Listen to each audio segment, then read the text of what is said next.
कविता गुलाबी चूड़ियां। Private bus का ड्राइवर है तो क्या हुआ। प्राइवेट बस का ड्राइवर है तो क्या हुआ। 7 साल की बच्ची का पिता तो है। सामने गियर से ऊपर हुक से लटका रखी है कांच की 4 चूड़ियां गुलाबी। बस की रफ्तार के मुताबिक हिलती रहती है। झुककर मैंने पूछ लिया, खा गया मानो झटका। अधेड़ उम्र का मुच्छर, रौबीला चेहरा।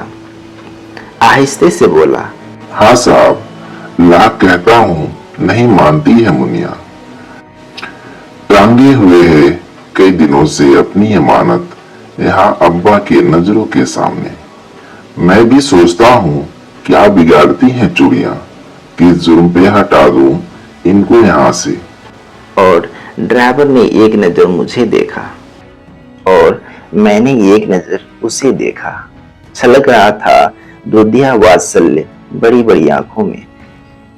तरलता हावी थी सीधे साधे प्रश्न पर। और अब वे निगाहें फिर से हो गई सड़क की ओर। और मैंने झुककर कहा, हाँ भाई, मैं भी पिता हूँ। वो तो बस यूं ही पूछ लिया आपसे, वरना ये किसको नहीं भाएंगी नन्ही कलाइयों की गुलाबी चूड़ियां। तो दोस्तों, अभी आपने सुना नागार्जुन द्वारा रचित कविता गुलाबी चूड़ियां, जिसमें उन्होंने कविता के माध्यम से एक बस ड्राइवर और उनकी बेटी का चित्रांकन किया है। कवि यह कहना चाहते हैं कि ऊपर से कठोर हृदय, निर्मम और निर्दय लगने वाले प्राणियों के मन में भी भावना की तरलता होती है। इस कविता में एक बस चालक है जो अपने गियर के ऊपर 4 गुलाबी चूड़ियां टांग रखी थी।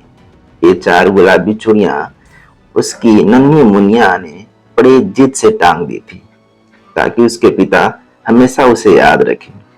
जब कवि ने ड्राइवर से उन चूड़ियों का टांगने का कारण पूछा तो मुच्छर रौबीला दिखने वाला ड्राइवर एकाएक झटका खा गया।